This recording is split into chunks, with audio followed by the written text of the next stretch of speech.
that we were consuming at that time, we should not pay.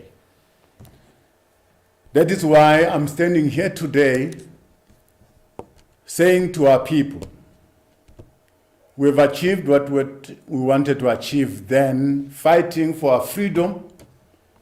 Now we've got a democratic government in place. It is our duty to pay for services that we consume, be that be electricity or water, any services that we consume as South Africans, we must pay. This is a good culture that we must inculcate. This is a good culture that our young democracy must rest on. Well, we are going to take up this campaign. We think it's achievable. We're going to speak to our people. We're quite aware that the majority of our people are still unemployed. Some are indigent, but we are saying to those that are employed, that are able to pay, they must start paying. Of course, the amount that is owed by Eskom, the 450 billion or so, the biggest amount there is the loan that has been taken by Eskom for a variety of reasons. The amount of money that stems for non-payment of services, you can actually say is the 28 billion from municipalities. Now, in that 28 billion, we include national and provincial departments. I want to assure this House that the next time we speak about this matter, national and provincial departments will be out of this equation because they will settle what they owe to municipalities, and an arrangement will be made that that money be paid to Eskom. So yes, I'm also calling for the House, jointly, collectively, all of us. Eskom is very important, not only to the governing party, but to all of us as a country, if we are really to drive our economic growth. We need a reliable and a strong energy generation. Thank you, Honorable Speaker. Thank you, Deputy President. The last supplementary on this question goes to the Honorable Breer. Thank you, Chairperson. I hope I'm audible. Yes, ma'am. Thank you.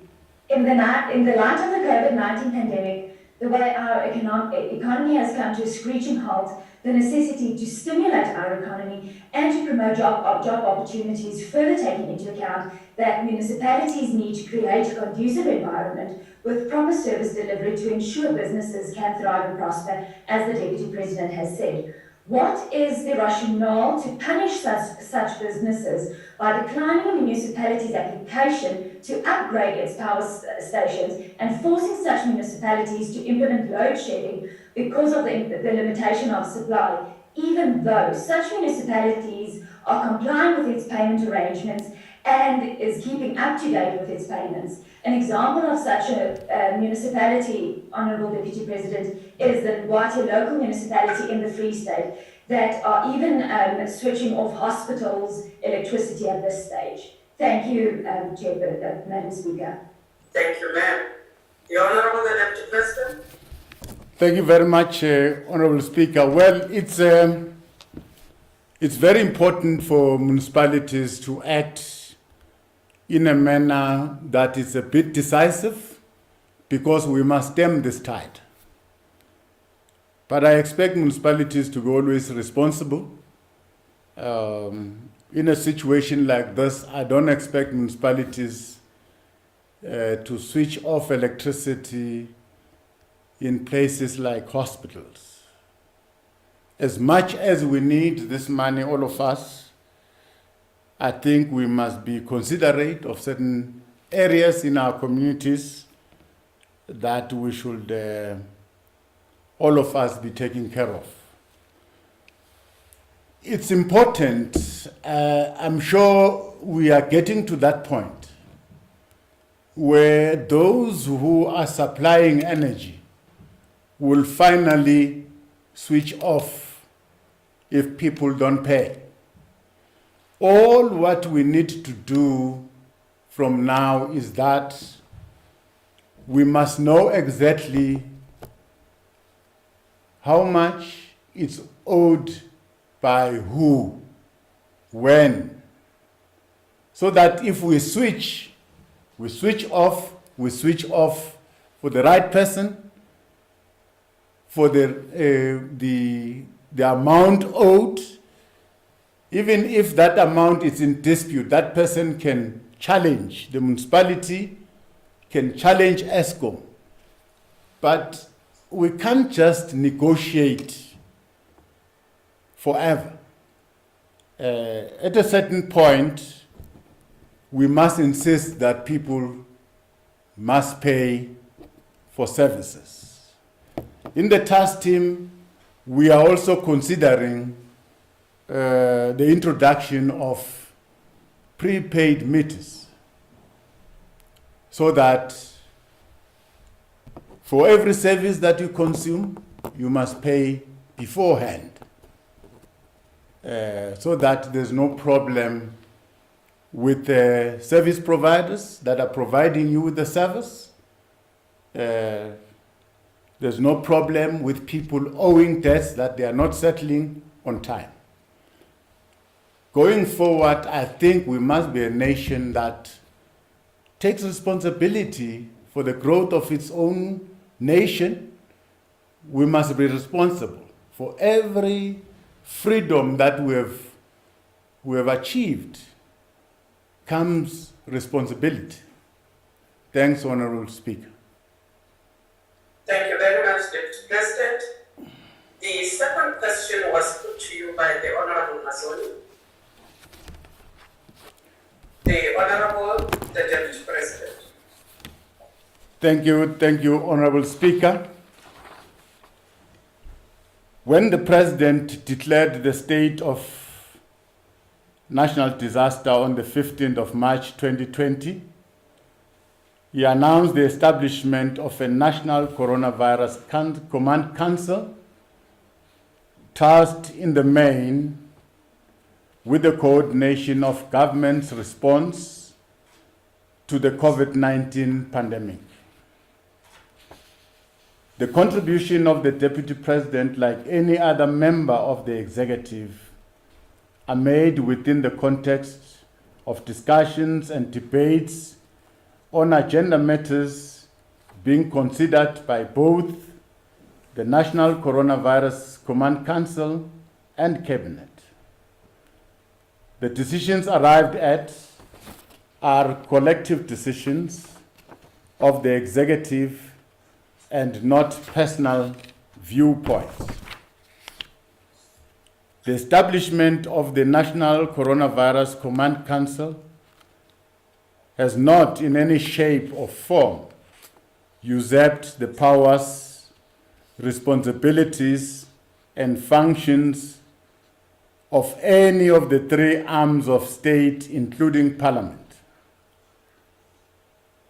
in its responsibility of exercising oversight over the executive, as well as facilitating public participation in the legislative process.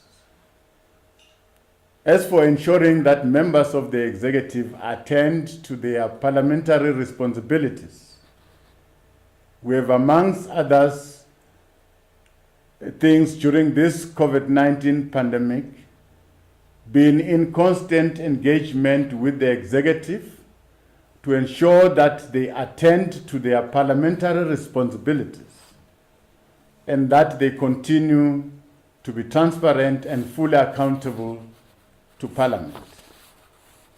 As a matter of fact, Parliament had, on the 27th of May 2020, held its first second term question session. Cabinet colleagues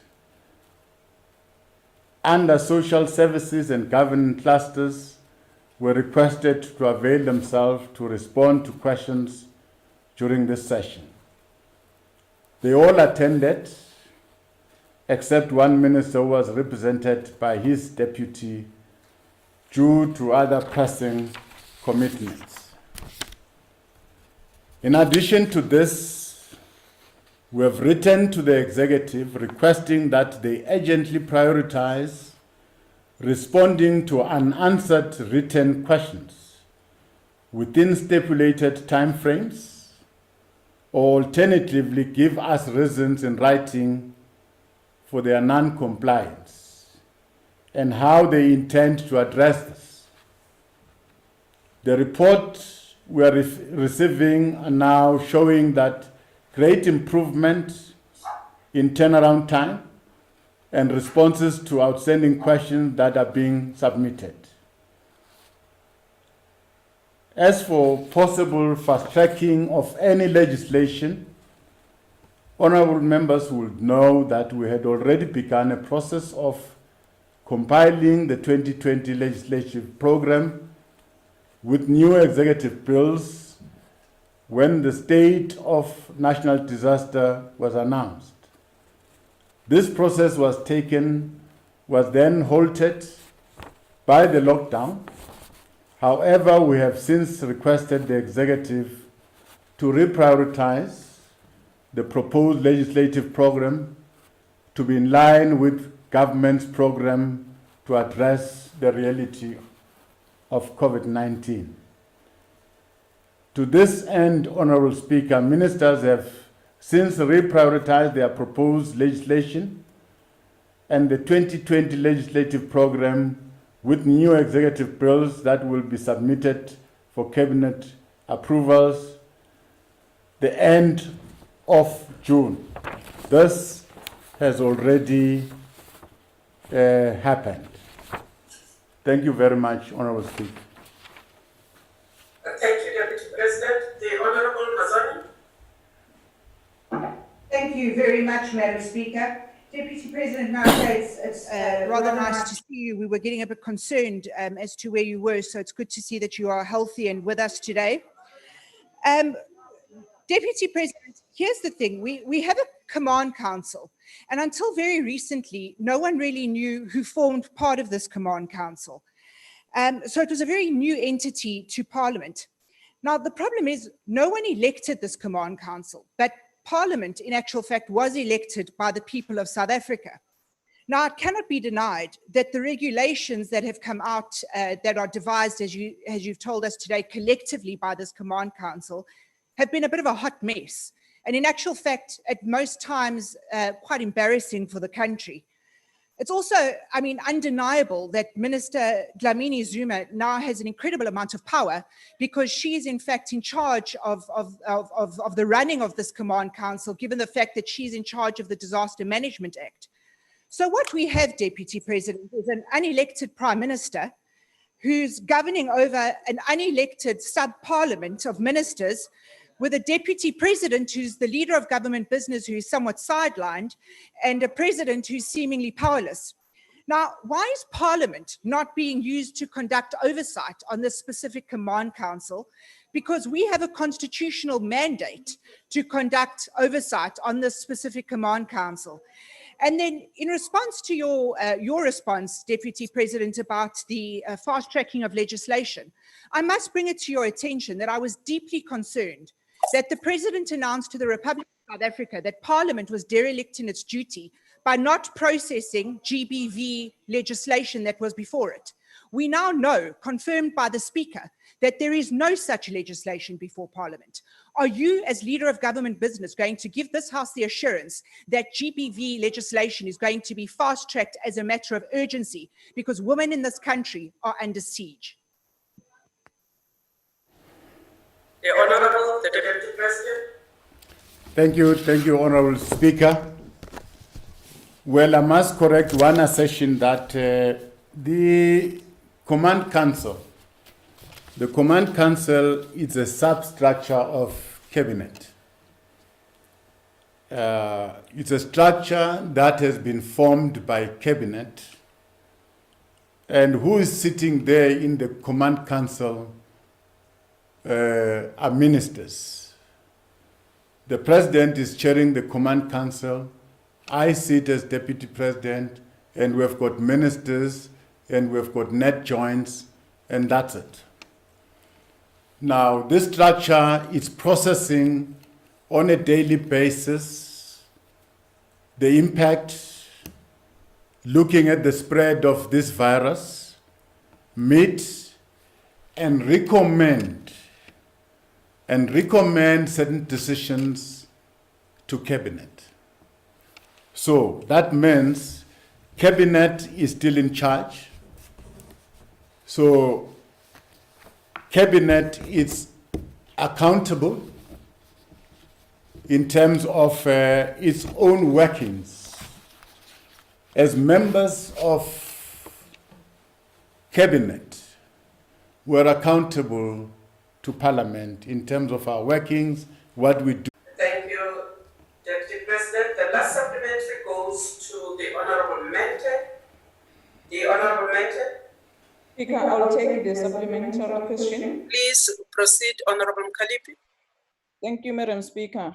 Deputy President, as the leader of government business, are you not concerned with the length of time it takes the President of the country to sign bills processed by Parliament into law? If you are, what conversations have you had with him to ensure that he signs the bills without extensive delays? More specifically, have you engaged him on his recent misguided decision to send back the Performance Amendment Bill and the Public Investment Amendment Bill that has been sitting in his desk for over a year? What are his reasons for denying artists legislative mechanisms through which their rights could be protected? Thank you, Speaker. Thank you, ma'am. The Honorable, the Deputy President.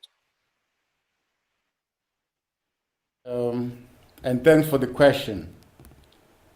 Well, we may be worried about the time lag that the President takes to sign bills into acts. To me, it's a necessary step.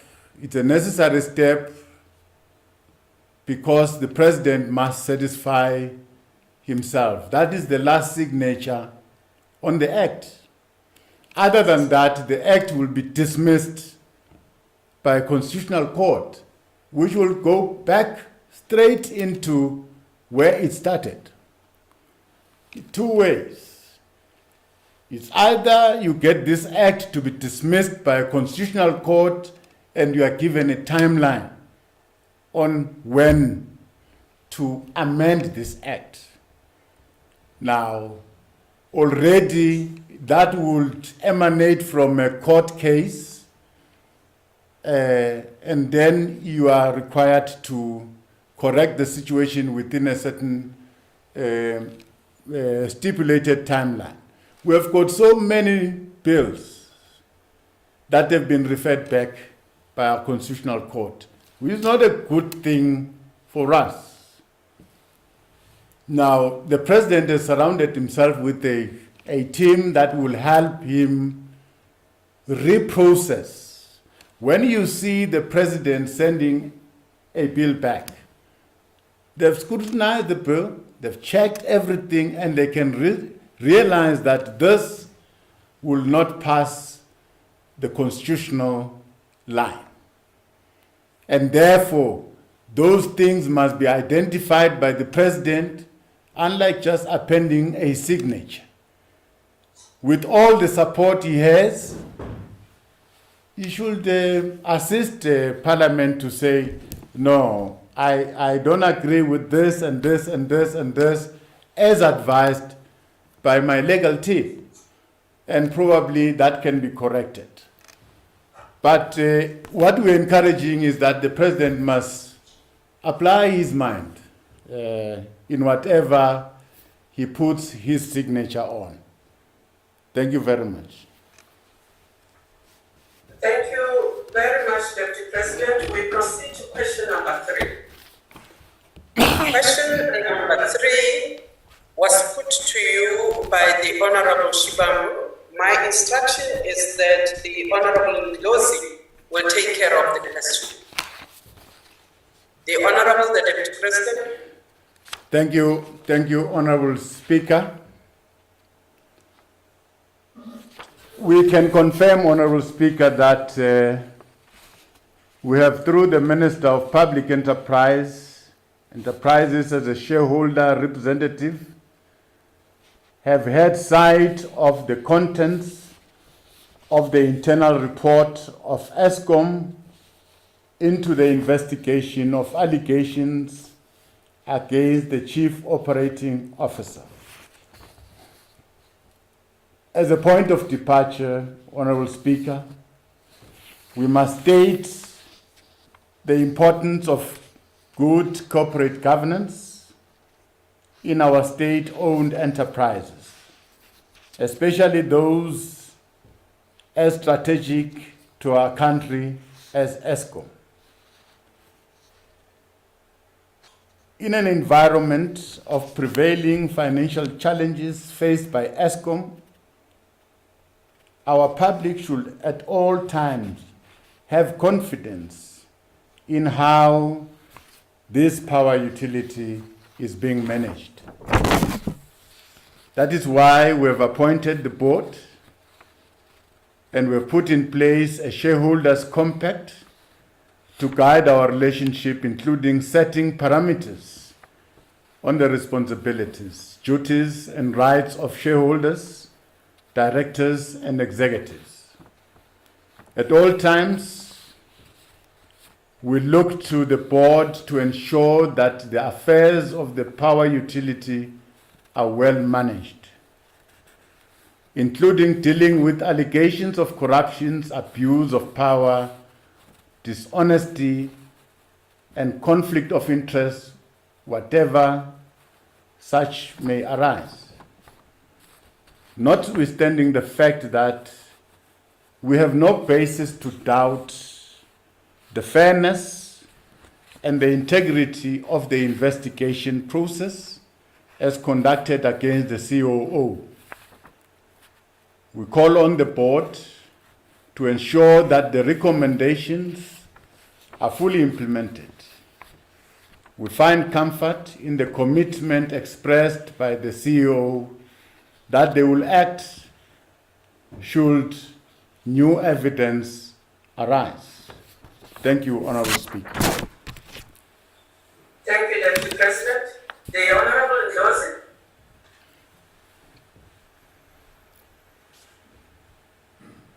The Honorable Ndlozi. Honorable Kalipi, can you help? Give me some few minutes, Speaker. That's difficult.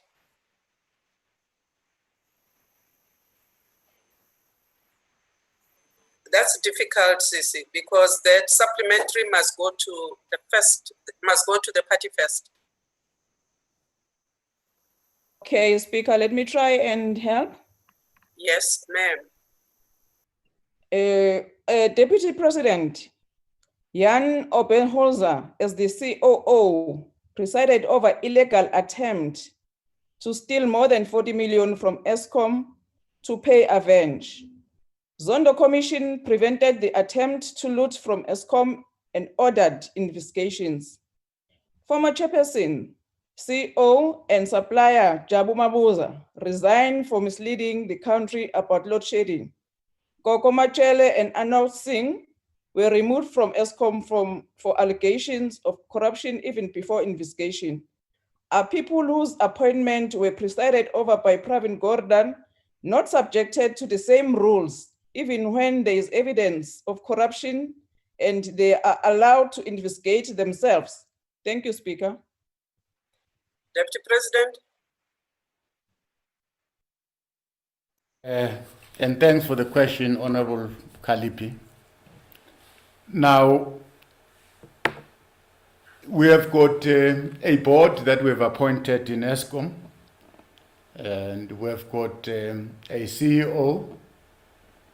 So that structure is fully fleshed. And we've got the minister who's a shareholder. Most of the time, as government, we have been condemned that we are seen to be interfering in the running of all these SOCs. Now, some they call it politically connected people were deployed and all that. All sorts of things were said. I think we must try very hard to give those people that we have appointed, the board and the leadership there, to lead those utilities. Now, for the sake of Honorable Mkalipi is concerned, I think you must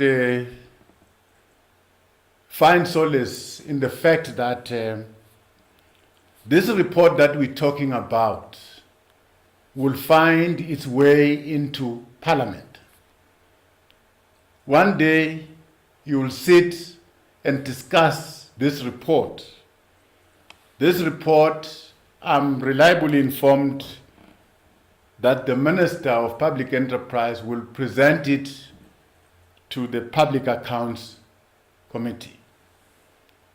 Now, that's where members of Parliament will be able to enter the discussion, but in this way, us discussing a report that is kept by the board, a report that is being challenged by other people, I think it will be incorrect.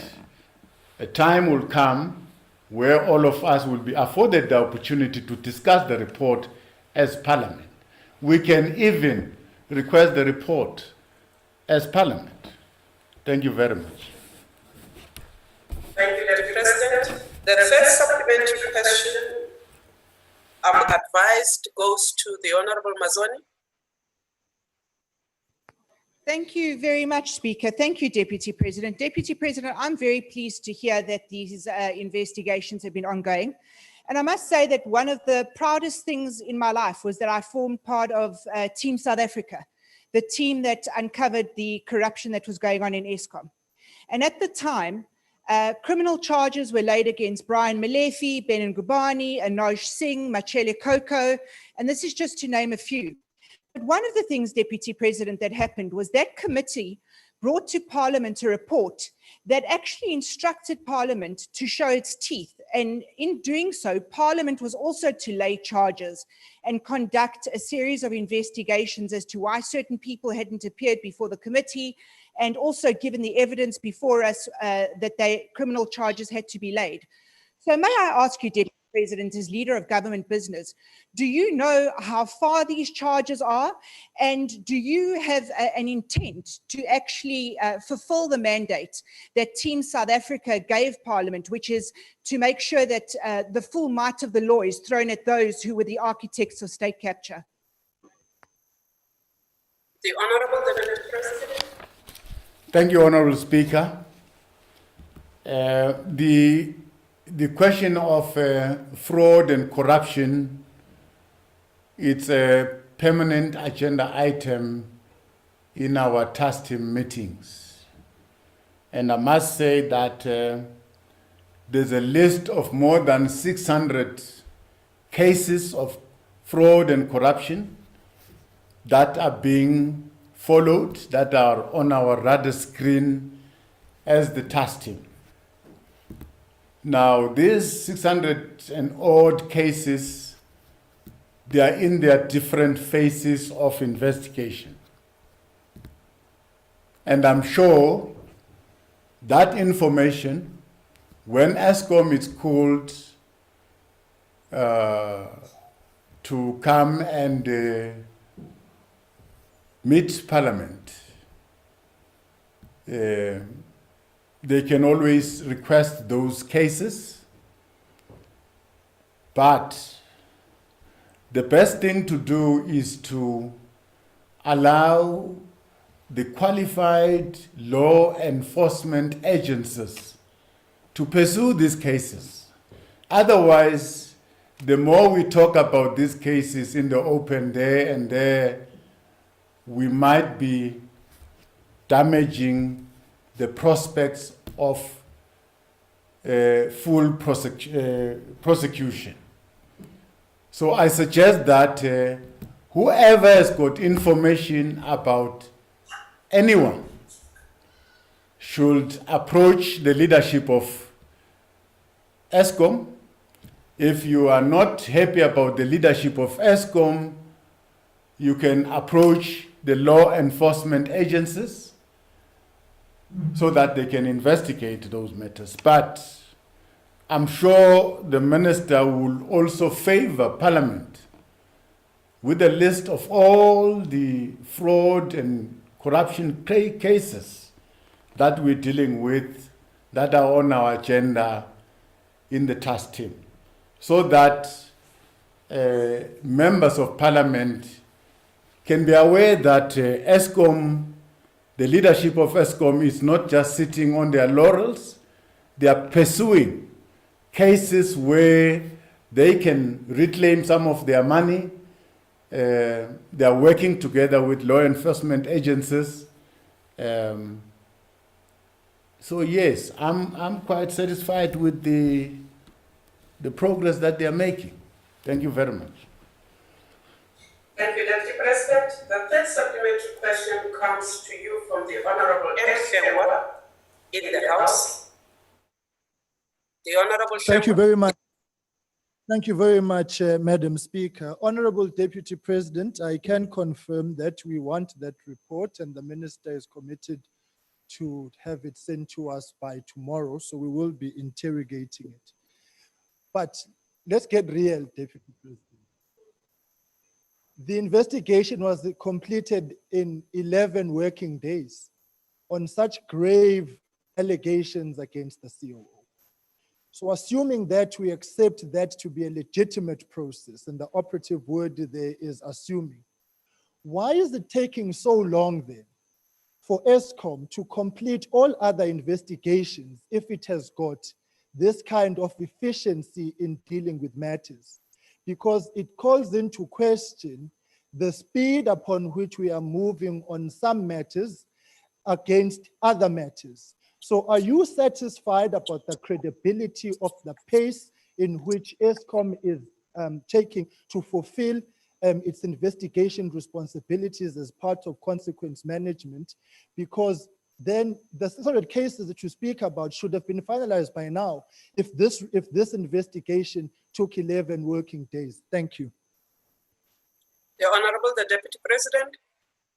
Honorable Speaker, Honorable Hlengwa is asking very important questions, but probably to a wrong person, because I am not ESCOM, but let me try and answer some of your concerns. I think it was very important for ESCOM to respond promptly in this case because one of their top managers was being accused of corruption and fraud. That would have drowned the entire leadership. That needed ESCOM to act decisively so that if this allegation is true, it should be ascertained it's true. If it's not true, the same should be said. Now, whether ESCOM does have this kind of capacity in all the cases that they are before them to process them with the necessary speed, I think that you'll be able to ascertain yourself when you are looking at the number of cases, the list of cases that are there.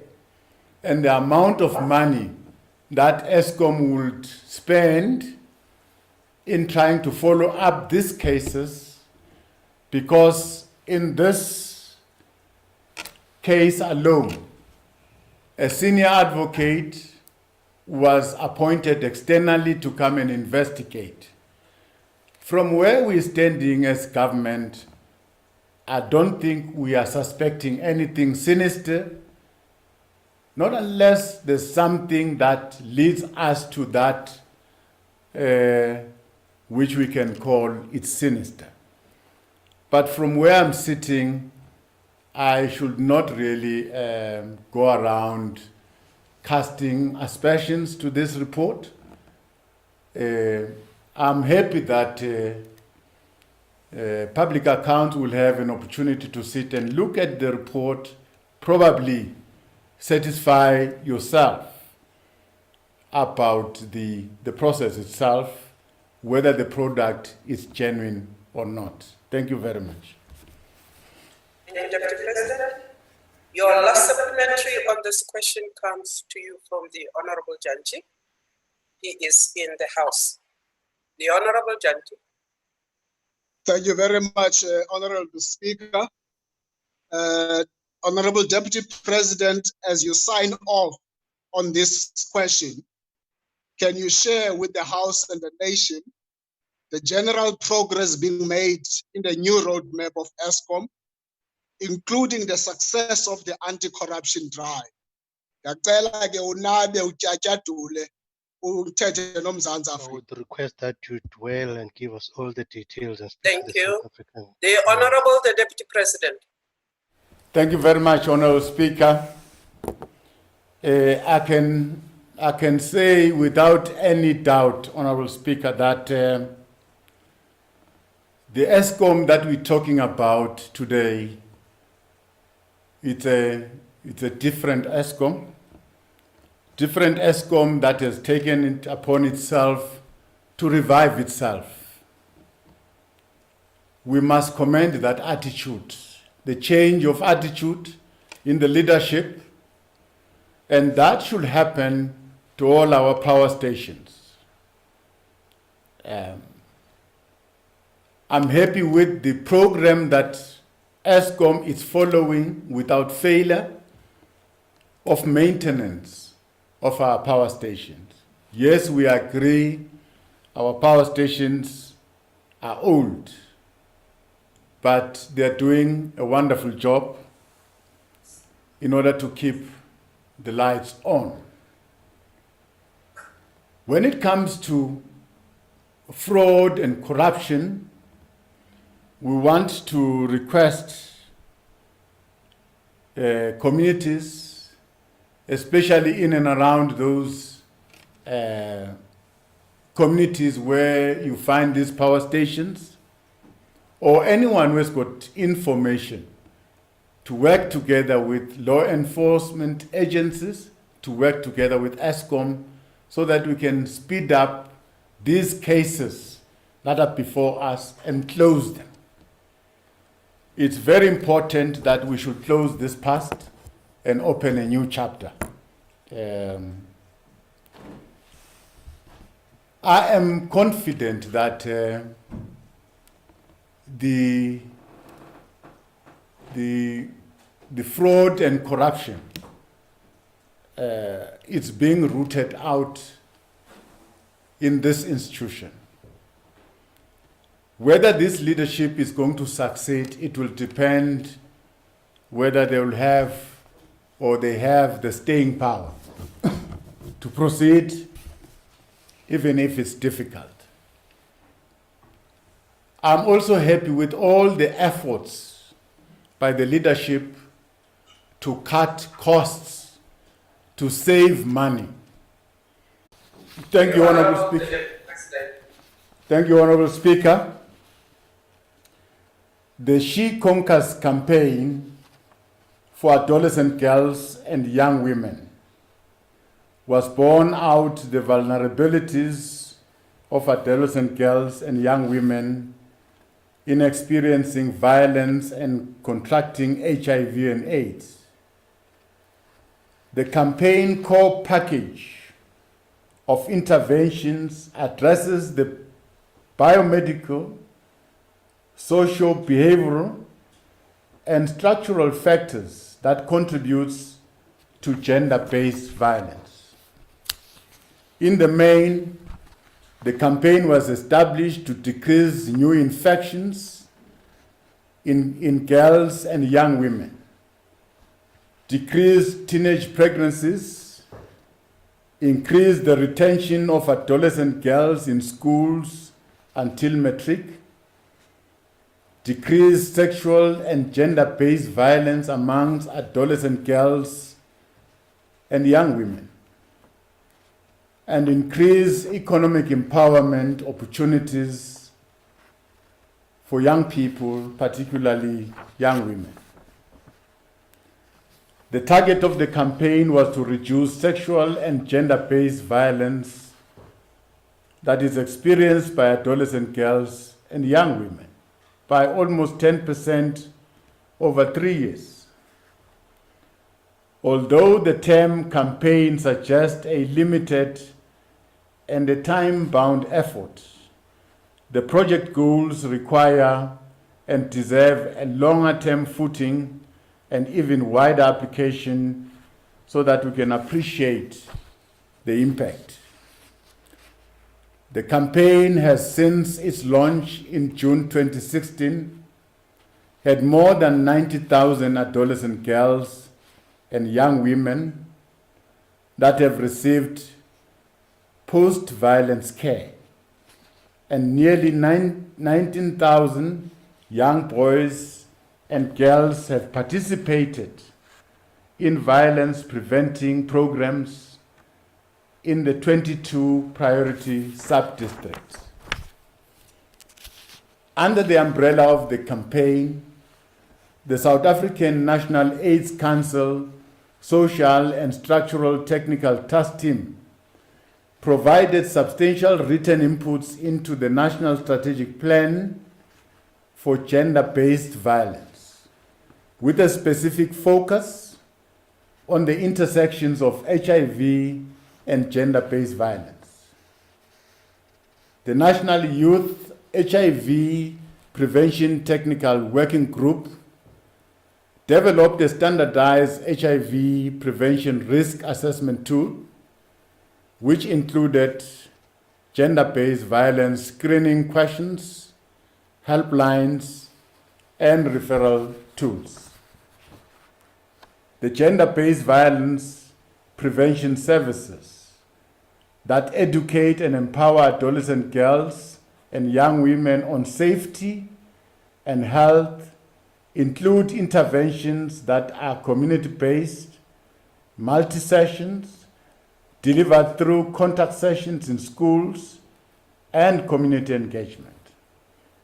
These sessions addresses bullying and links to gender-based violence, gender dynamics, power and violence, social norm change, gender equality, dealing with violent situation, avoiding risk, abuse, and sexual violence. In the first analysis, Honorable Speaker, the She Conquers campaign is focused on investing in institutional capacity, strengthening our implementing partners, and striving to ensure that campaign agents, youth ambassadors, youth connectors, and groundbreakers, including civil society and volunteers, implement their programs at grassroots level.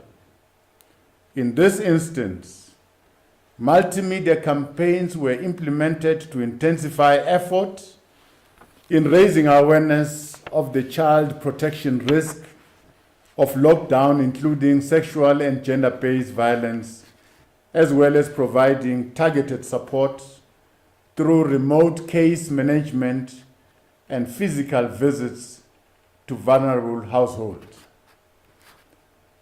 With the outbreak of COVID-19, the campaign continues to work with communities, traditional and religious leaders to avoid transmission of coronavirus infections and to provide training to those well placed to care for vulnerable adolescent girls and young women.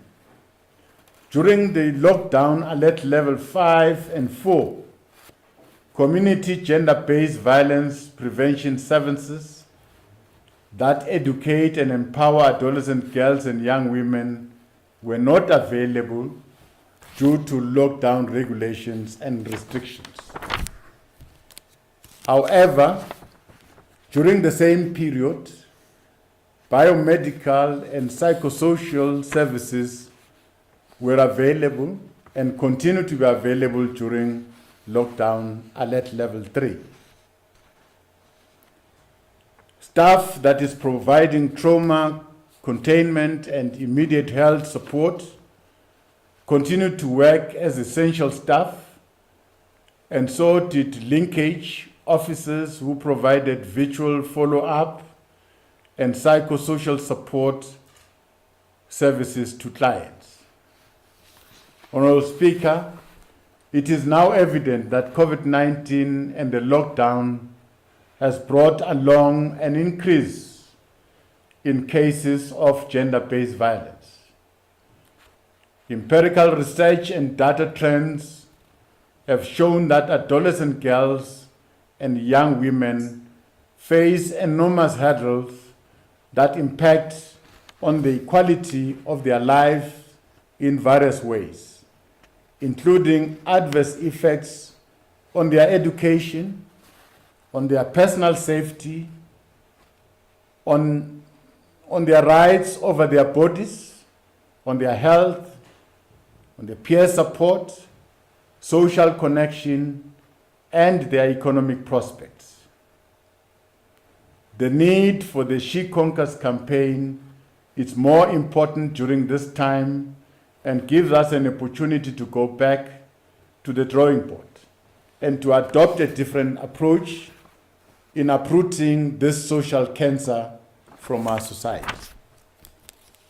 If anything else, the campaign for the empowerment of adolescent girls and young women raises sharply the need to concentrate on the family as an important unit for the regeneration of the new society we envisaged in our country's constitution. Honorable Speaker, the recent incidents of gender-based violence perpetrated by men continue to undermine our national commitments towards the protection of the rights of women. These incidents negate the noble objective of our social compact that was forged through the 2018 Declaration of Gender-Based Violence and Femicide Summit that was led by the President. Among other key focus areas, the declaration calls for leadership across all segments of South African society, including political, government, business, and community leaders, to take collective responsibility and accountability for responding to the scourge of gender-based violence and to actively play a role in supporting the cause of eradicating gender-based violence and femicide. It is a call for collective action and partnership across all sectors of society. On our part as government, we are committed to providing the necessary leadership required to galvanize society towards a unified vision, a unified purpose, and a broad-based implementation program aimed at eradicating the scourge of gender-based violence and femicide. This includes the process of setting up appropriate institutions, capacities, and resources to ensure that as a nation we respond decisively to the challenges of gender-based violence and femicide. Earlier in the year, Cabinet approved the Gender-Based Violence and Femicide National Strategic Plan and the establishment of the National Council on Gender-Based Violence and Femicide. The National Council will be an inclusive multi-stakeholder body tasked with leading and coordinating the implementation of the National Strategic Plan. Cabinet also approved the setting up of an interministerial committee on gender-based violence and femicide, which will play a key facilitation and political liaison role in the National Council processes and ensure the effective implementation of priority programs. The Department of Women, Youth and Persons with Disabilities is in the process of consultation with civil society formations to engage and forge roadmap for the establishment of the National Council, notwithstanding the need for a broad and intensive consultation. We are confident that these processes will be expedited within the framework of deadlines agreed by all parties. For us, the time for talk on issues of gender-based violence is over, and time is of essence.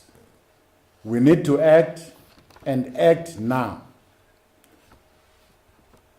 In pursuit of our social compact, commitments to end gender-based violence and femicide, government is progressing on the implementation of some of these key measures. These measures include ensuring that legislative amendment, such as minimum sentencing in cases of gender-based violence, bail conditions for suspect, and gender protection for women who are victims of intimate partner violence, the draft amendment National Policy Framework on the Management of Sexual Offences Matters, which has been developed and aligned with the Presidential Declaration Against GBV F 2019. Cabinet approval of the GBV policy framework in post-school education and training system in order to respond to increased number of GBV-related cases at institutions of higher learning, an important step in the right direction during this Youth Month. There is no doubt that more work lies ahead. Collectively, we can make a difference to the lives of all South African women so that they too can enjoy freedoms and liberties with no fear of being raped and murdered by men. Unless, as a society, we fight this scourge with the same vigor that we fought the oppressive system of apartheid, the freedoms we have envisaged at the dawn of our democracy will remain elusive. Thank you very much, Honorable Speaker. Thank you, Deputy President. The first supplementary to you goes to the Honorable Masiku. The Honorable Masiku. Thank you very much, Honorable Speaker, and thank you, Honorable Deputy President, for the response. Deputy President, with regards to gender-based violence and femicide, and the President declaring gender-based violence as Africa's second pandemic, reference to the Deputy President's responsibilities as leader of the South African AIDS Council and to this She Conquers campaign. What similar campaign does the council hold to include young boys and men between the ages of 15 and 35 years, as many perpetrators of violence are young men and boys in the above age group? Thank you, Honorable Speaker. Thank you very much. The Honorable the Deputy President. Thank you very much, Honorable Speaker. Yes, I think working with social development in the South African National AIDS Council, we have developed such programs that are specifically looking at young girls. We have gone beyond looking at girls. We are looking at young men. I remember attending a boys' parliament organized by the Department of Social Development, talking about these gender issues. I'm quite impressed about the work that is done by social development, and I'm happy that this is going to be reinforced by the IMC, that is going to be led by the Minister of Women, that is going to be solely focused on gender-based violence. And that IMC, which would culminate into a platform like the Council, where all the role players, where civil society, women themselves, business and government can work together, design programs that would address this scourge. And I must say, Honorable Speaker, this is a very challenging problem that is before us. If we are to succeed as a country, this is just but one test that we must pass. I don't see a society that deserves to be called a society that kills its children and that kills its women. So, as a South African society, I think we must correct this one aspect about us, unless people outside are going to misunderstand this society. So we've got a duty, all of us, to stand up.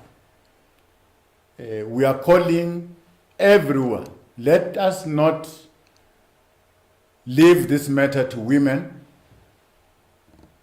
Let us not leave this matter to girl children.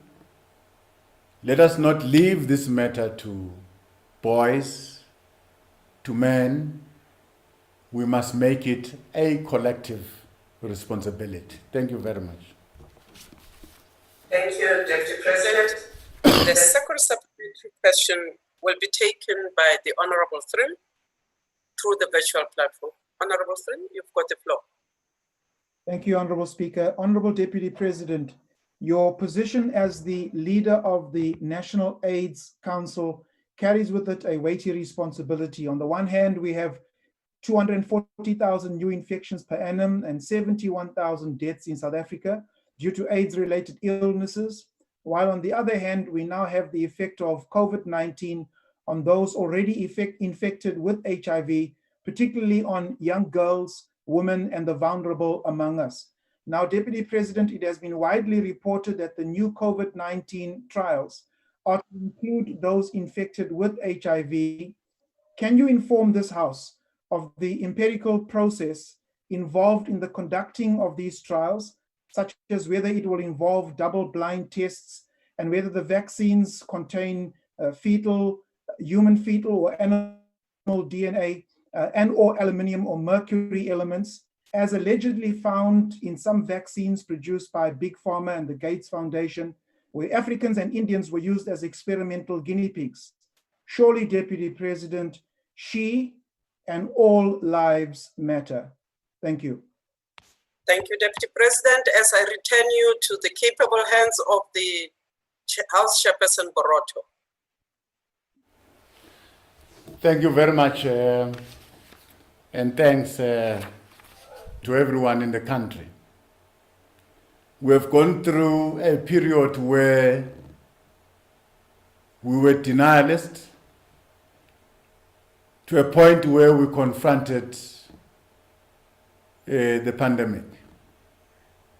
By that time, a lot of damage has happened.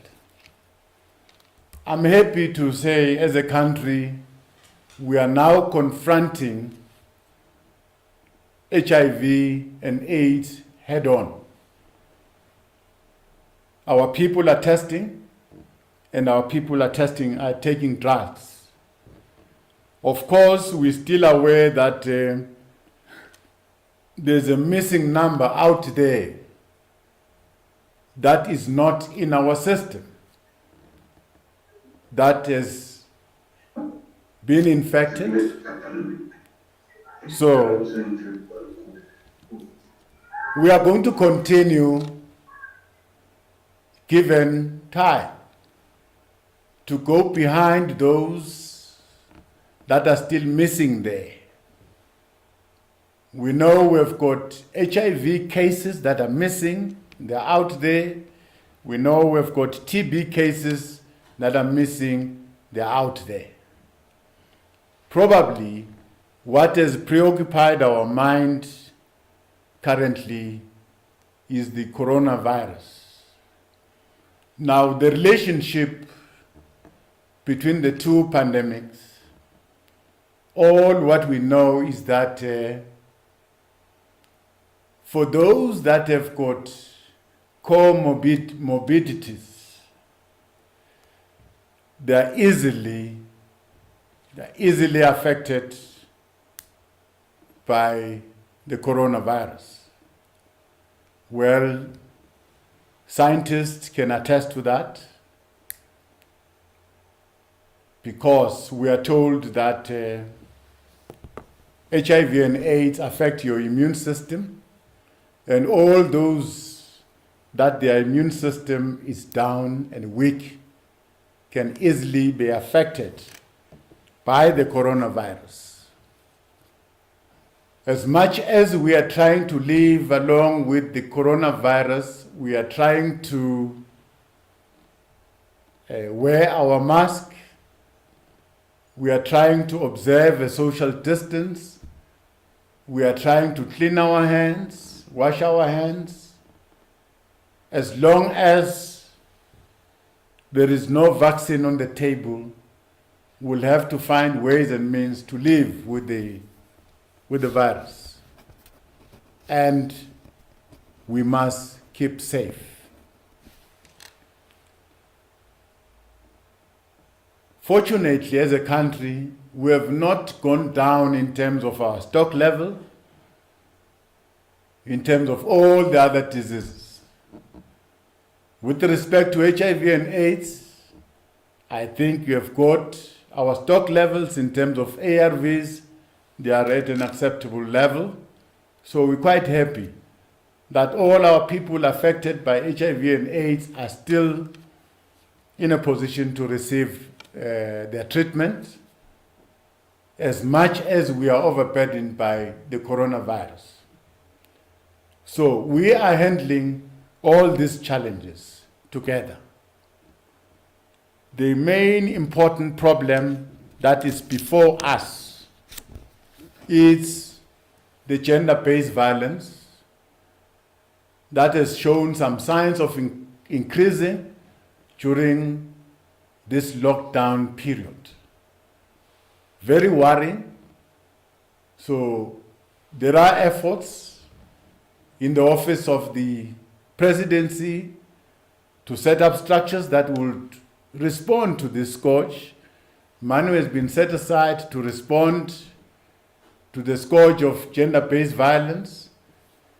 Still, in the South African National AIDS Council, it is still our responsibility to deal with young girls, young boys. Also, as South Africans, it is our collective responsibility not to fold our hands, but to do something to change, to facilitate change in the culture and in the way we do things as a society. Thank you very much, Honorable Chairperson. Thank you, Honorable the Deputy President. The third follow-up. Point Who's of order, Chair. It's Honorable Thring. three? Yes. Chair, There's a point of. yeah, thank you, Chair. Chair, my point of order is this. I feel that the Deputy President hasn't answered my question. My question had reference to the empirical process with regards to the testing, particularly those HIV and who have COVID-19, and whether it involved a double-blind test and the contents also of the vaccine. I know that you're going to say if I'm not happy, I need to follow it up. And so, Chair, this is what I'm going to do. Thank you. Thank you for saying what you said at the end. You know what to do. The Honorable, the Deputy President, the next question is Honorable Kharube. Honorable Kharube, please continue. Thank you very much, Chairperson. Deputy President, in 2018, the President launched the National Strategic Plan on Gender-Based Violence. In it are action steps which need to be taken by the executive, including the allocation of funds towards GBV and NGOs in the space. Judging by the emergency budget that was tabled by the Finance Minister yesterday, this issue seems to have taken a backseat once again. However, what is worse, there seems to be evading of accountability by this government. The President told the nation a couple of weeks ago that Parliament will need to expedite the processing of legislation that deals with GBV. There is no such legislation before this House. The Cabinet is meant to lead the charge in introducing such bills. It has not done so.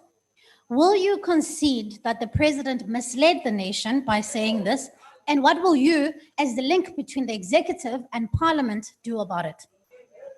The Honorable, the Deputy President. Thank you very much. I think we should accept that the President gave an instruction to all of us that we should prioritize legislation that will address gender-based violence. And I'm sure it is my responsibility as leader of government business with ministers to coordinate that and present such bill to Parliament. I think that is how we should respond to the instruction by President. I don't think the President has misled anyone. The President was giving a direction on how things should unfold. Maybe some of us were sleeping on the job, and we are going to follow up on this legislation and make it a point that the intention of the President are realized. So in a very short space of time, we are going to bring those bills that looks at how best we curb gender-based violence. Thank you very much. Thank you, the Honorable Deputy President. The last follow-up question will come from Honorable Yako. Honorable Yako. Thank you, Chairperson.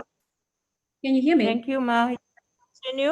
Yes, you can start the video because the host has blocked me from starting the video, but I will pose the question anyway. Thank you, Honorable Chairperson. Deputy President, the violence against women is endemic in this country, and it has been with us for a while. Okay, let me start my video. And it has been with us for a while. The problem is not women. It is men who feel entitled to violate women's bodies. and to murder them, knowing full well that there are minimal charges of them getting caught by the police. So despite this being a social problem, it is aggravated by poor law enforcement. So why has the South African Police Department been unable to be responsive to the levels of violence directed at women? And what needs to be done to ensure that SAPS is equal to the task at hand? Thank you. Thank you. The Honorable the Deputy President. Thank you very much, Chair.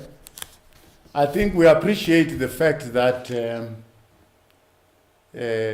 all of us are looking at the police to help us.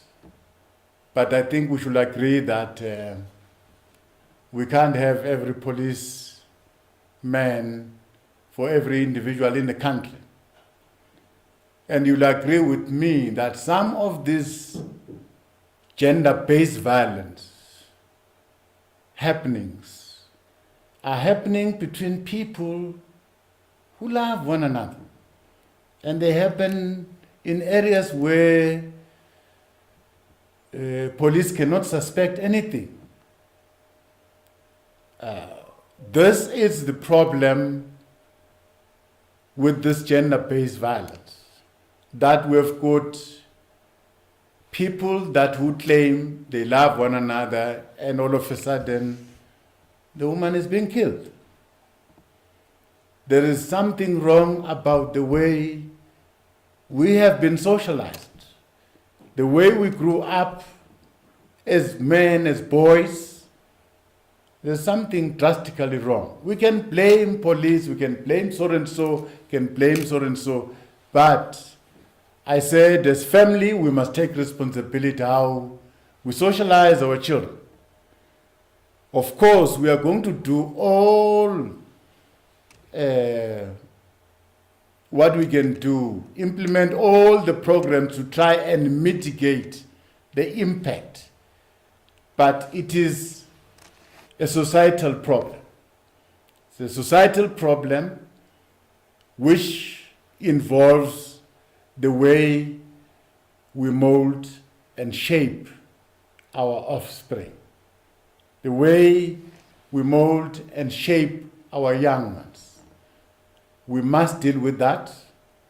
Of course, for now, as a mitigating factor, we'll try this and this and this, but we'll revert back to the family as a unit that we must shape and mold the future generation. Thank you very much. Council, as one of the vehicles that exercises this principle of active citizenry, have initiated efforts towards resolving the ongoing electricity supply challenges. We are encouraged by the acknowledgement of all parties at NEDLEC that the culture of non-payment for services rendered is not helping the situation, neither the country. To this end, social partners have developed a framework agreement for a social compact on supporting ESCOM for an inclusive economic growth, supported by an implementation plan which provides practical expressions to the social compact. Through the compact, progressive steps have been suggested, such as each constituency identify commitments and sacrifices that will be made towards contributing to resolving the energy challenges, addressing human capital issues, and promoting labor stability while enabling an efficient and productive ESCOM that plays its developmental role. This includes enabling increased access and affordable prices to communities and allows industries to support job creation and inclusive economic growth. Over and above the partners at NEDLEC, it is incumbent on all South Africans to champion development efforts in their spaces wherever they are.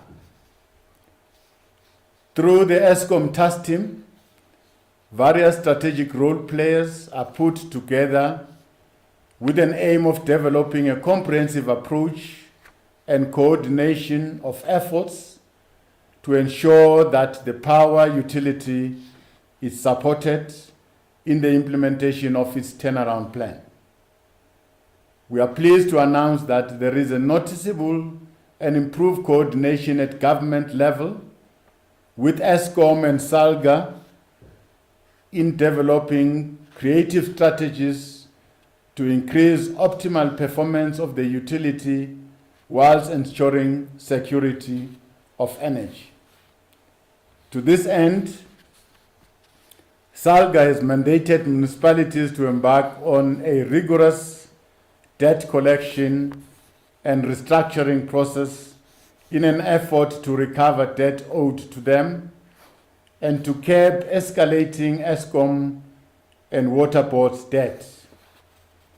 According to ESCOM, the total municipal area debt has continued to escalate to unacceptable high levels of 28 billion at the end of March, which represents an 8.2 billion increase. The Department of Cooperative Governance and Traditional Affairs is in discussion with relevant government departments to embark on a campaign to enhance the culture of payment for municipalities. The objective of this campaign is to educate consumers about the benefit of paying for municipal services and to instill a culture of payment for services. All these efforts, Honorable Chair, are aimed at enabling municipalities to collect the required revenue in order to meet their obligation. As far as possible, we should all ensure that we resolve challenges linked to social development and economic growth through taking initiative towards making our democracy work. With democracy comes responsibility. It is in this spirit that we continue to call upon consumers to embrace the user pay principle to ensure that access to basic services such as electricity is on a sustained basis. Similarly, we also call upon all government departments to pay and municipalities to pay to ensure that they meet their obligations on time, especially those obligations that relate to ESCOM. We want to reiterate our call for accounting officers to settle all contractual obligations and pay all monies owed, including intergovernmental claims, within 30 days of the submission of an invoice or on a specific period agreed with creditors or suppliers. Thank you very much, Honorable Chair.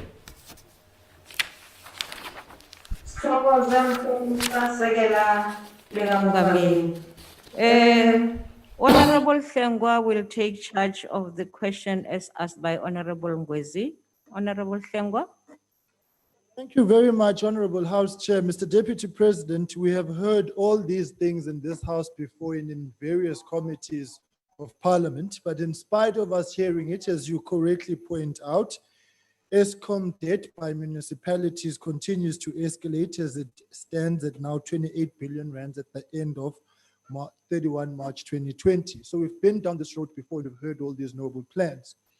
But where it has become a problem, Deputy President, is the fact that nobody in the executive is prepared to account or take responsibility or ownership of this crisis, as you are well aware, and the correspondence between myself and yourself.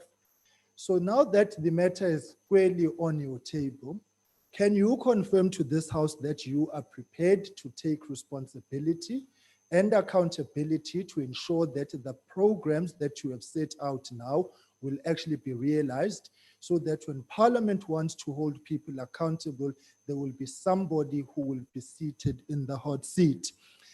Secondly, Deputy President, you speak about the culture of payment.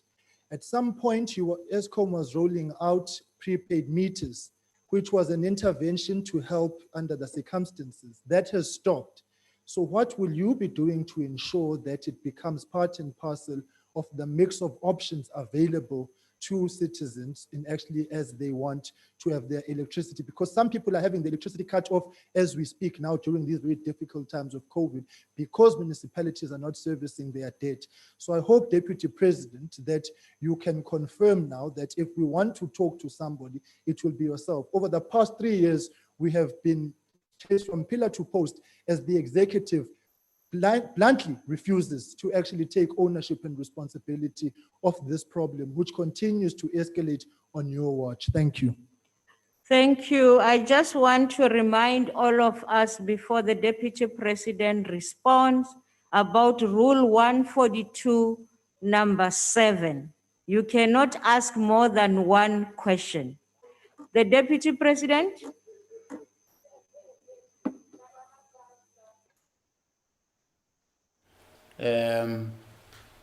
You're correct that in several occasions you tried to reach my office. And I must say and thank Public Accounts for the efforts that you and the committee have put on this matter of ESCOM and the debt that is owed to ESCOM. Well, I must clear one point, though, that I'm only chairing a task team. I'm coordinating efforts that seeks to resolve the matter. But the fact of the matter is that the Department of Public Enterprise is still led by Minister Pravin Gordhan. The Department of Minerals and Energy is still led by Minister Mantashe. The Department of Cooperative Governance is still led by Minister Dlamini Zuma. Now, we are coordinating all the efforts. I find that to be irresponsible. A national department don't pay a municipality for electricity that they've used, for water that they've used. I find that to be irresponsible. According to the task team, these are low-hanging fruits that we should start with. We must commit all government departments, provincial and national, to lead by example. Of course, it is not going to be only, this is a fraction of the problem. I think the biggest problem was with ESCOM itself, because ESCOM will borrow money, it was just a bottomless pit. Now that there is some work that is happening in ESCOM that seeks to change the workings within ESCOM, we're all confident that we're in the right direction. But Honorable Hlengo, we welcome your support and apologize where you felt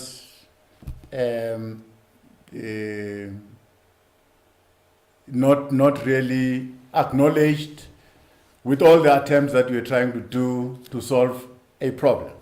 Thank you very much, Honorable Chair. Mhlonishwa Sekela Mongameli. Mhlonishwa Mamalinga, umbuzo uzobuya kuwe. Thank you, Honorable House Chair. Greetings to the Deputy President.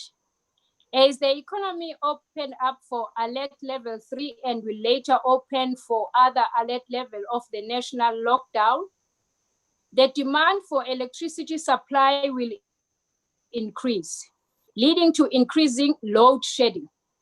Load shedding will be made worse by people who continue to interfere, steal, illegally sell electricity and its use without paying for it, causing overloading and tripping of the system. This has led to unfair and wrong accusations being leveled against municipal councillors for the problem of load shedding. Can the Deputy President indicate what measures ESCOM will put in place to mitigate the impact of load shedding and prevent criminal attacks against municipal councillors? I thank you, House Chair.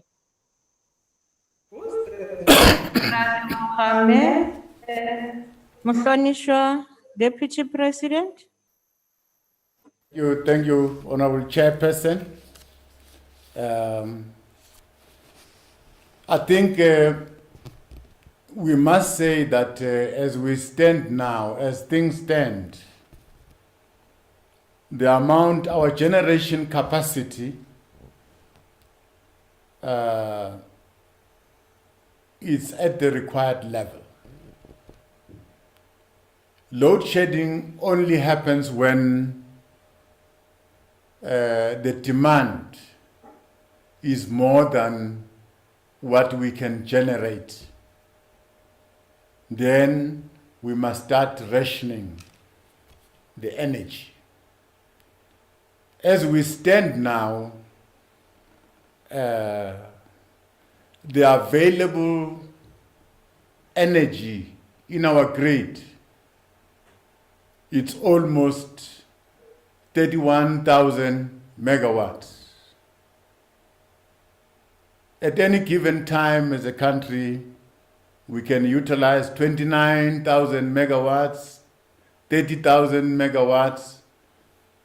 We still have a space, not unless there are unforeseen circumstances that might happen that might push us to utilize the little reserve that we have. I'm saying that does not say I'm ruling out load shedding completely. Why am I not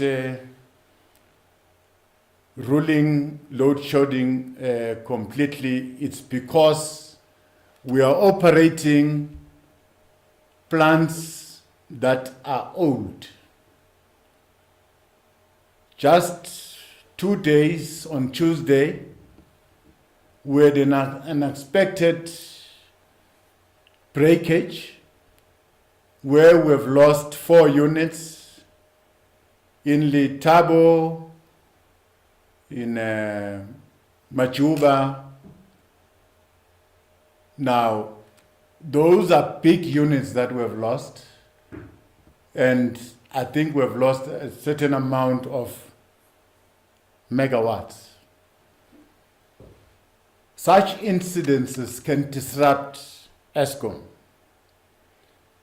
But for now, ESCOM is going on a planned outage. It can only take certain units out for maintenance, knowing very well that even if they take those units out for maintenance, it won't disrupt the energy on the grid. Our concern, of course, is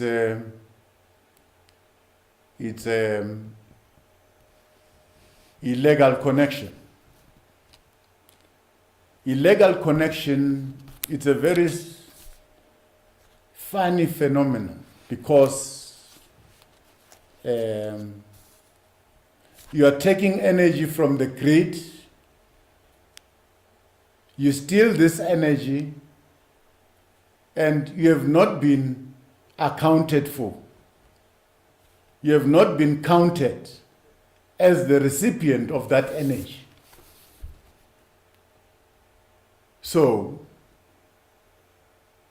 more and more energy gets taken in the grid to a point where the infrastructure then gets threatened.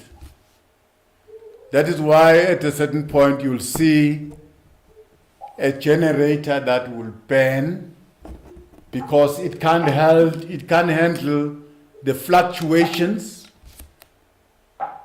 And that will happen in a very localized area where people are connecting and doing all sorts of things.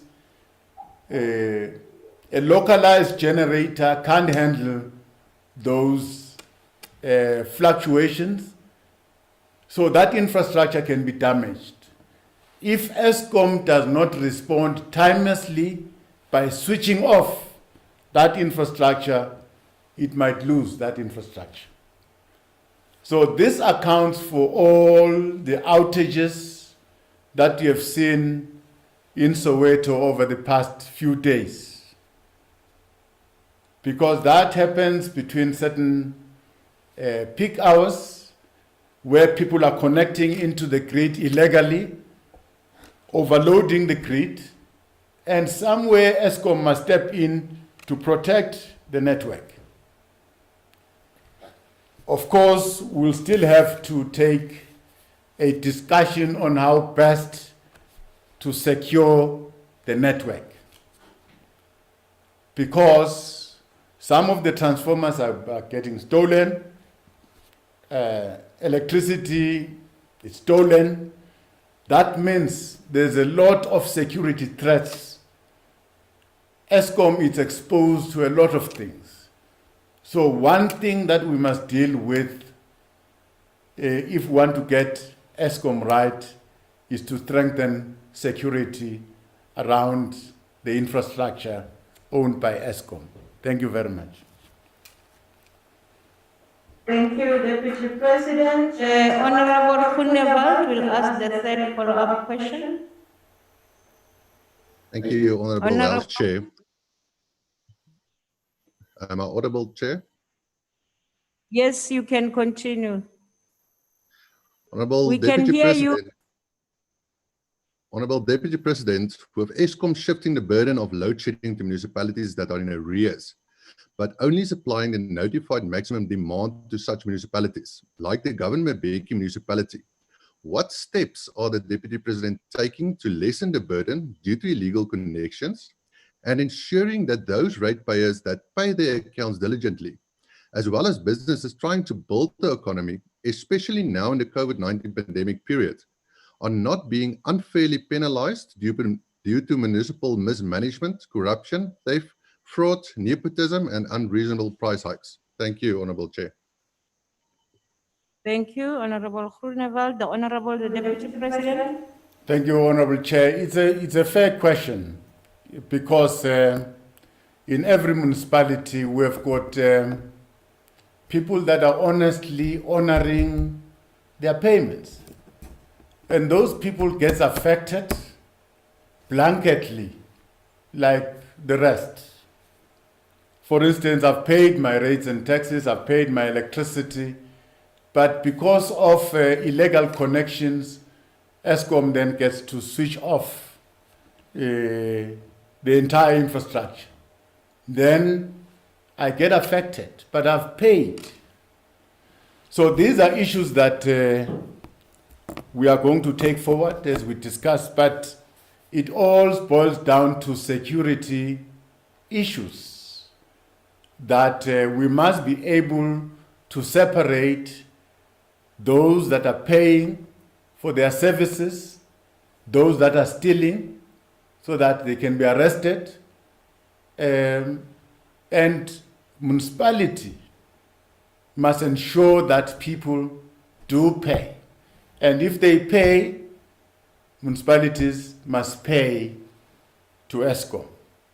So yes, we are going to try very hard to protect those of our ratepayers who are very honest, who are loyal, who are paying for their services, but there are those that are stealing, connecting illegally and all that, that as government, we must stand up. We cannot allow this lawlessness to proceed. Thank you very much. Thank you, the Honorable Deputy President. The last follow-up question will come from the Honorable Maudwe. Thank you very Honorable much. Maud. Yes, thank Yes. you, House Chair. Deputy President, I think you will agree with me that the majority of South Africans, particularly Black people, are struggling to pay for municipal services, property rates, water, and electricity. But what is more concerning, Deputy President, is that there's a lot of mismanagement of municipal funds that have been collected through water and electricity, which is never paid over to ESCOM and is stolen through blatant inflated tender prices and looting the money which was supposed to have been sent to ESCOM. Now, is it not maybe perhaps the time, Deputy President, that we channel the money that is allocated to municipalities to first settle the ESCOM debt before sending that money to municipalities? That's one. Two, is it government's intention to privatize ESCOM? I thank you, House Chair. Thank you, Honorable Deputy President. Thank you very much. Well, I don't think we should generalize the problem. Yes, most of our people, especially Black people, don't afford to pay for these services. But there are those of our people that can afford to pay. We've got teachers, we've got policemen and women, we've got nurses, we've got all those people that are staying there, that are earning a salary, that are not paying. So we cannot just put a blanket approach and say our people can't afford to pay. So those that can pay must be made to pay. Now, those that can't pay because they are indigent and whatnot, they are pensioners, I think there will be a different dispensation that will be accorded to them. We accept that. But let us not all hide behind the fact that we can't pay, even if we can. That is to be irresponsible as a citizen. Now, municipalities, some municipalities, yes, there's a lack of discipline because it's not that entirely they don't receive revenue, but you can only use revenue meant for electricity to pay for electricity. You can only use revenue meant for water to pay for water. So you can't be able to rob John and pay Peter every day. So municipalities can't use money collected from water revenue to go and pay electricity. They can't use revenue collected from electricity to go pay water. Somewhere I want to agree with you that our finances are not managed very well. You can see because of the debt, we can't be owing so much money if we've been trying to really manage this debt. So somewhere our municipalities, leadership of our municipalities have dropped the ball. So yes, I agree. But it will be constitutionally incorrect to say if we want to correct this problem, National Treasury should withhold some of the grants, some of the monies that should go directly to municipalities. Remember, municipalities, they don't exist because of a favor that we do for them. They exist because they are a constitutional sphere of government. You can't say, no, do this before I pay you money. you are obliged to pay this money. So that arrangement, I think it will be unconstitutional to withhold some monies from municipalities because they owe certain people. Thank you very much. Thank you, Honourable Deputy President. We now on the last question, which is question number 6, asked to you, Deputy President, by the Honourable Vessels. Deputy President. Chairperson, the honourable member will be aware that the President established an interministerial committee on land reform and agriculture at the beginning of the current administration. The work of the interministerial committee is to resolve blockages in the acceleration of land reform, as well as ensuring the effective coordination of integrated farmer support, intervention to this sector, as the livelihood of our country. Since the establishment of this IMC, we have been seized with issues of land reform and coordination of agricultural support to farmers. For example, we started experiencing the cycle of drought. As government, we implemented in 2019 a package of support to the affected areas affected by the drought. We supported provinces to drill boreholes. We supported provinces to buy feedstock. In areas like KZN, we've made available livestock feed to targeted commercial and smallholder farming. In Limpopo, we've drilled boreholes, supporting more or less 3,563 farmers. Similarly, in the Northwest District of Dr. Ruth Mompati, we have supported farmers through livestock feed to commercial and subsistence farmers. In Mpumalanga, the same, it's livestock feed and the drilling of boreholes. In the Western Cape, we've supported through the supply of fodder that has benefited more than 700 farmers, commercial and smallholder farmers. In the Northern Cape, during our visit with the Honourable Hunewald and Minister Tidiza, an immediate relief fund of 30 million was announced by the Minister. A fodder bank was established. The province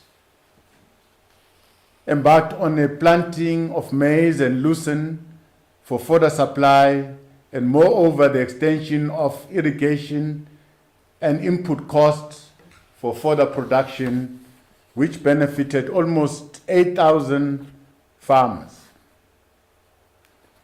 As we have stated before, this support does not amount to agricultural subsidies, but this is part of our efforts to alleviate the negative impact posed by the drought to farmers and the sustainability of the sector.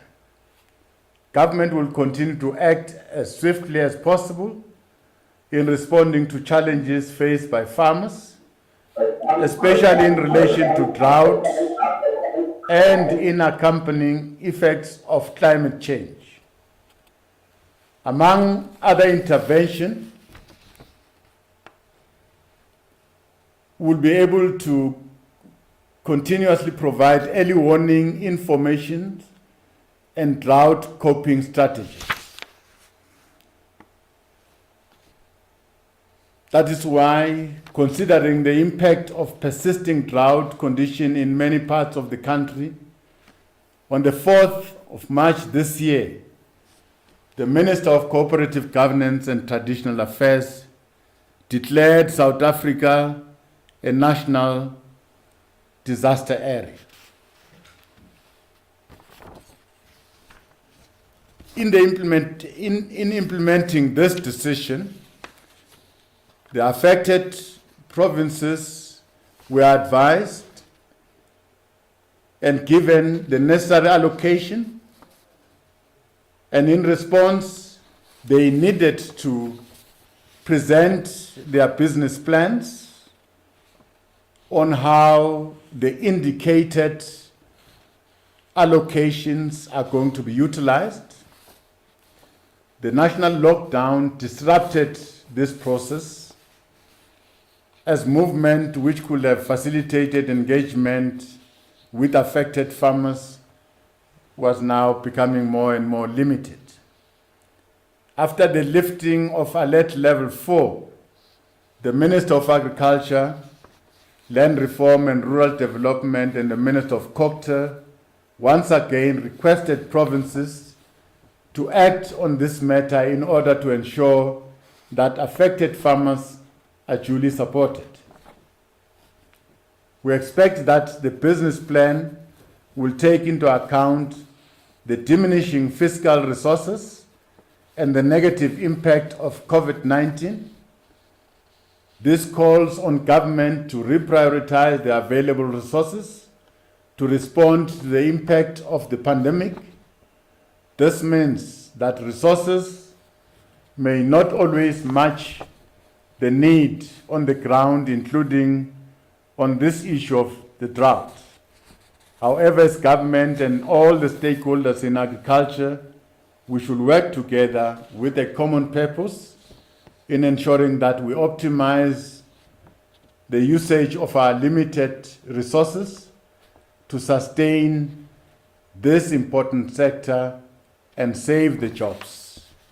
In the final analysis, the cumulative negative effect of climate change resulting in severe drought and flooding affects all of us, and as such, we have to find common ground and a unifying purpose to unlock the full potential of the agricultural sector presented by, among others, equitable land reform.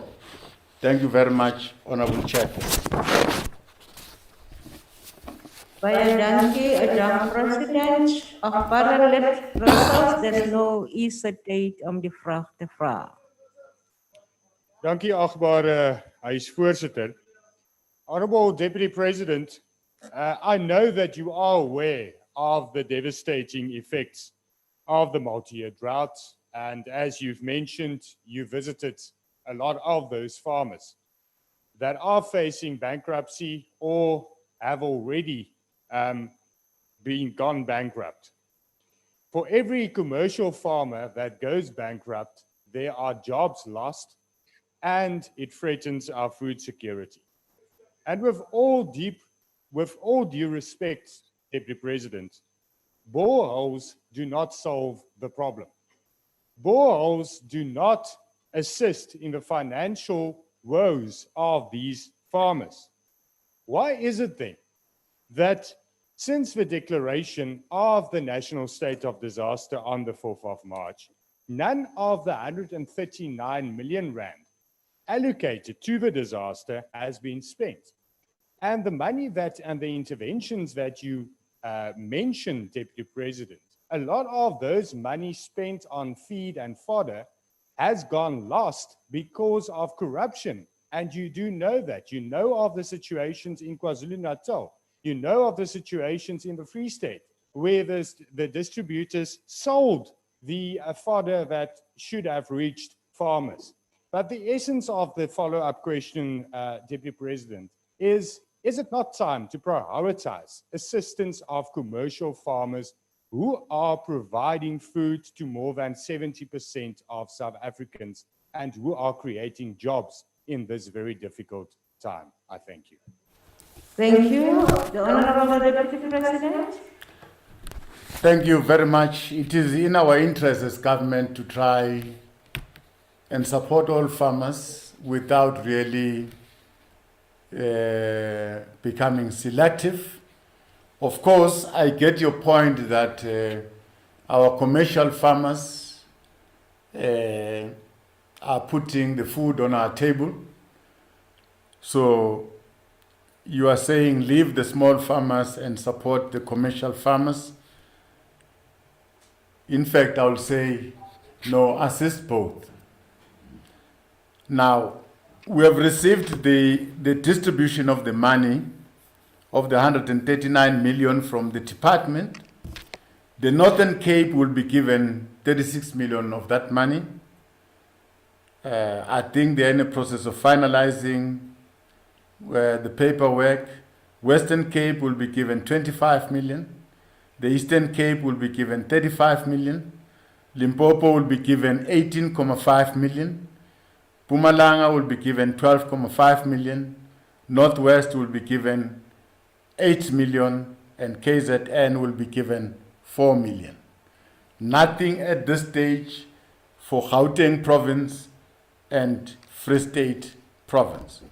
So definitely the money is going to reach those provinces, and finally it will reach the farmers, the desired destination. Thank you very much.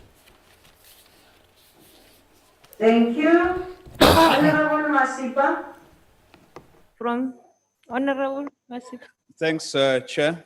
Deputy President, many provinces such as the Northern Cape and the Eastern Cape are still grappling with drought, yet they fail to attract much needed support other than corruption, because the responsible department are failing in their duties to coordinate the support. Instead, they coordinate corruption.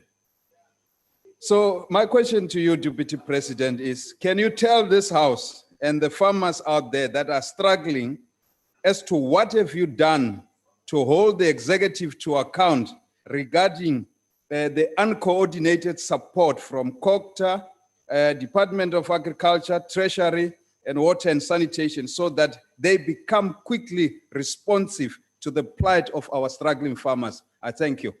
Thank you. The Honorable Deputy President. We met the farmers presented their problems. I was with the minister, and there, together with the provincial government, a plan was made. Money was put on the table. 30 million was put on the table to provide fodder and that. Now, the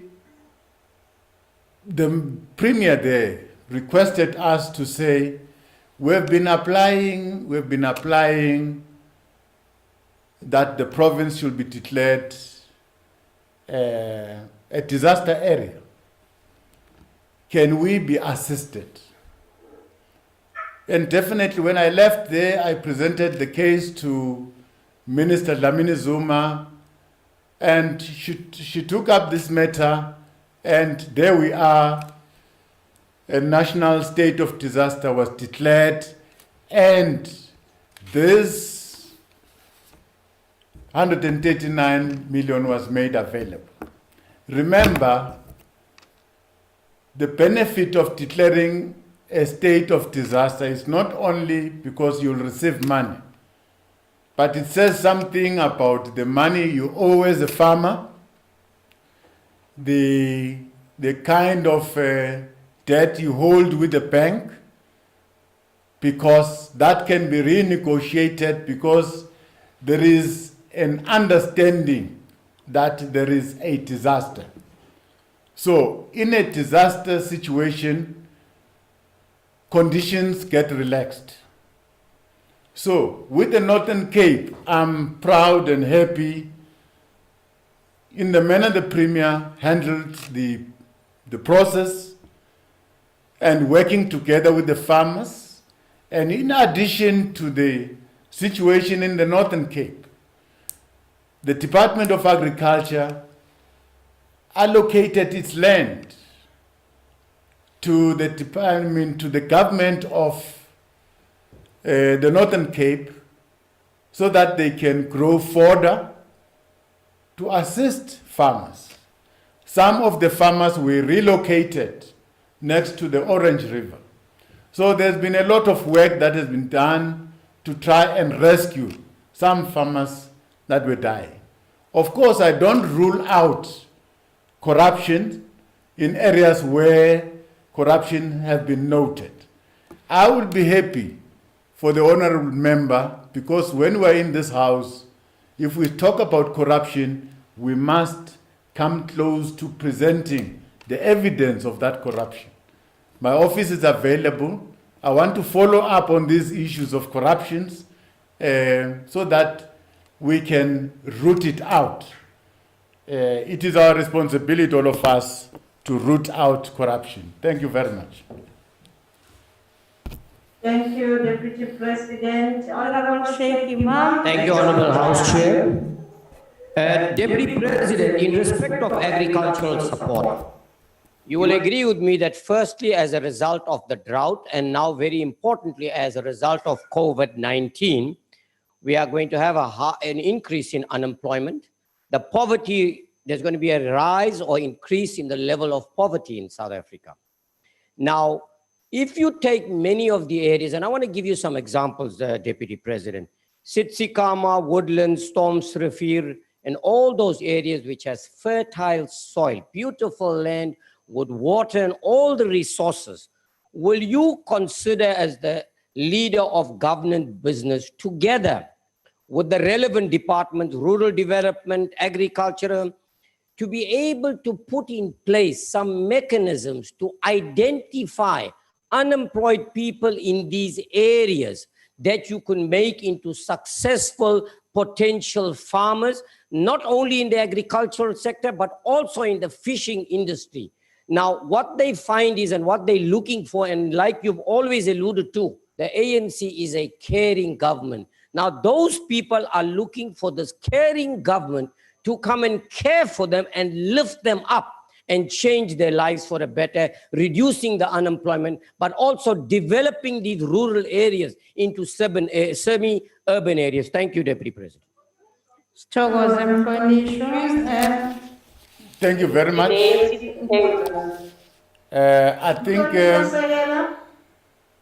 yes, thank you very much.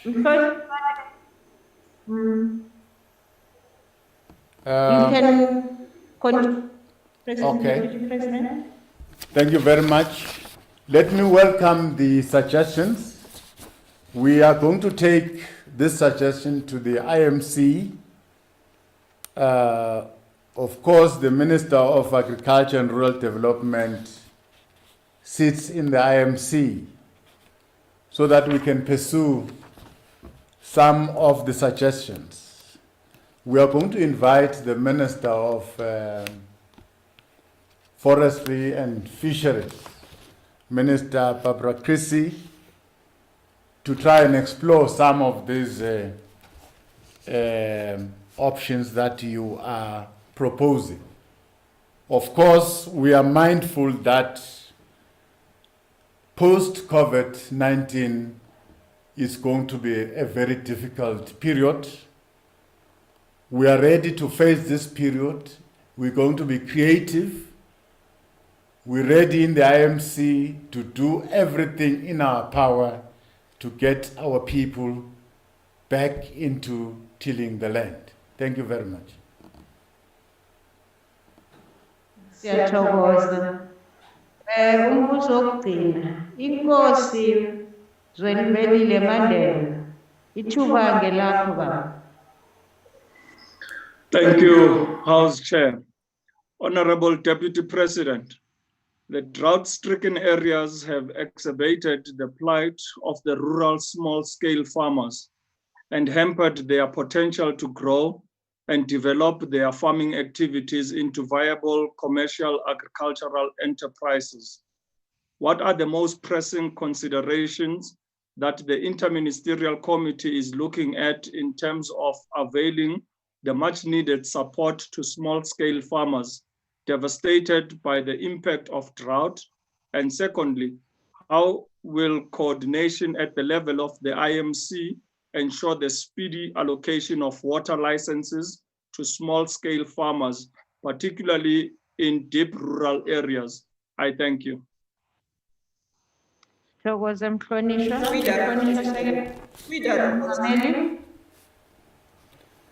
Thank you very much. Well, the last matter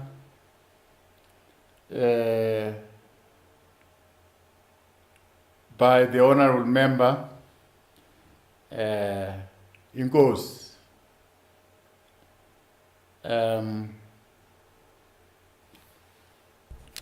We are going to consider this matter in our next agenda item of the IMC. This matter of providing water licenses to small farmers. It's a matter that we are going to debate, but not only to small farmers, but to farmers generally. Because there are farmers that are farming, they're battling, they don't have these licenses. So we're going to review the entire situation.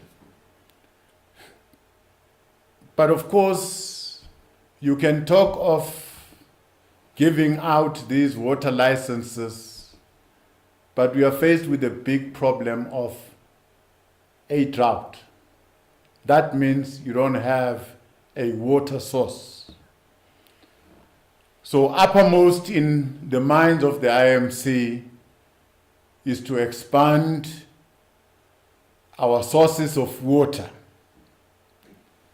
We are looking forward to a point where we are going to request the President to prioritize the building in this infrastructure build program that we are talking about. We're going to request the President to prioritize the building of 2 or 3 dams, because by doing so, we'll be investing into our growth as a country. Water, it's a very important commodity. It's the same as electricity. So the more we invest in this resource, water, the more we are sustaining our future as a country. So we are of the view that we must expand the source as much as we must protect the existing sources. Very worried though about some of our rivers that are getting contaminated, polluted by our actions. The Vaal River is a case in point that gets polluted by 18 municipalities, right from Mpumalanga, Gauteng, Free State, Northern Cape, before it goes into the sea. Very worried about the condition of our water. It's a matter that we're going to address. But definitely, yes, the question of water licenses is going to be looked at. And we will be in a position to report progress. Thank you very much.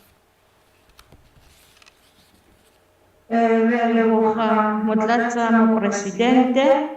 So ke bofelo ba dipotso tsotlhe tse ne di botsitswe motlatsa presidente le mosebetsi wa rena wa letsatsi o fitlhile bofelong. Re ya leboga. The house is adjourned. Thank you, House Chair.